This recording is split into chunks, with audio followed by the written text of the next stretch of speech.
జింక బద్ధకం short story. ఒక అడవిలో కొలను దగ్గర జింక కుందేలు కలిసిమెలిసి ఉండేవి. అయితే కుందేలు చాలా చురుకైనది, జింక మాత్రం చాలా బద్ధకస్తురాలు. అయితే ప్రతిరోజు జింక అక్కడ బద్ధకంగా ఉండేది, కుందేలు మాత్రం చురుకుగా బాగా చురుకైనది కాబట్టి ఎగురుతుని గెంతుతూ ఉండేది. అయితే అన్ని అడవిలో ఉన్న జంతువులన్నీ కుందేలుని ఎప్పుడు ఇలా అనేవారు, నువ్వు చాలా చురుకుగా ఎగురుతావు, ఆ జింక చూడు ఎప్పుడు బద్ధకంగా ఉంటుంది అని అన్నాయంట. అయితే జింక దానికి ఒప్పుకోలేదు, నేను కూడా చాలా చురుకైన దాన్ని, నాకు బద్ధకం లేదు, నేను కూడా చాలా బాగా ఎగురుతాను అని జంతువులన్నిటితో అనేదంట. అయితే జంతువులు అన్నాయంట, నువ్వు బద్ధకస్తురాలువే అనేసి జంతువులన్నీ అన్నాయి. కానీ జింక ఒప్పుకోలేదు, ఆ జంతువులన్నిటితో వాదనకు దిగింది, నేను బద్ధకస్తురాలిని కాదు, నేను చాలా చురుకైన దానిని అని. అయితే అందులో జంతువులన్నిట్లో పెద్దదైన ఏనుగు ఇలా అన్నదంట, అయితే నువ్వు బద్ధకిస్తురాలు కాదు అంటే నేను ఒక దుంపని ఒక ప్రాంతంలో పెడతాను, అది నువ్వు కుందేలు కలిపి వెతికి నాకు ఇవ్వాలి, ఒకవేళ ఎవరు ఇస్తారో వాళ్ళు విజేతగా ప్రకటిస్తాను, అయితే ఎవరు గెలిస్తే వాళ్ళకి ఆ దుంప మొత్తం ఇచ్చేస్తాను అని ఏనుగు అన్నాదంట.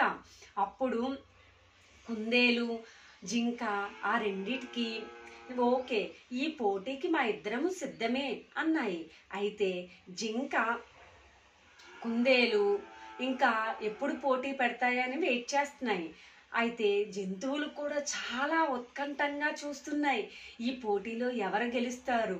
జింక చాలా బద్ధకస్తురాలు, జింక అన్నట్లుగానే చురుకుగా ఉంటుంది అంటుంది, కానీ జింక చాలా బద్ధకంగా ఏ స్థలంలో పడితే ఆ స్థలంలో ఉండిపోతుంది బద్ధకంగా అని అనుకున్నాయంట జంతువులన్నీ. అయితే ఏనుగు ఈ రెండిటికి పోటీ మొదలుపెట్టింది, ఒక ప్రాంతంలో ఆ దుంపని దాచిపెట్టింది. అయితే పోటీ మొదలు పెట్టగానే జింక గబగబా అన్ని ప్లేసెస్లో వెతికేసి చాబ్బా అలిసిపోయాను, ఇంకా కొంచెంసేపు విశ్రాంతి తీసుకుంటాను అని ఒక చెట్టు పక్కన విశ్రాంతి తీసుకుంటుంది. కానీ కుందేలు మాత్రం ఎక్కడా విడిచిపెట్టలేదంట, ప్రతి పుట్ట, ప్రతి చెట్టు, పొదలు, బండలు అన్నీ వెతికి చాలాసేపు వెతుకుతుంది. వెతికి లాస్ట్గా ఆ దుంప సంపాదించింది. కానీ ఆ దుంప కుందేలుకి ఎక్కడ దొరికింది? ఆ జింక ఎక్కడ విశ్రాంతి తీసుకుంటుందో ఆ విశ్రాంతి పక్క ఒక చెట్టు ఉంది, ఆ చెట్టు పొదల్లో ఏనుగు ఆ దుంప దాచిపెట్టింది. కుందేలు వెతికి అది కనిపెట్టింది.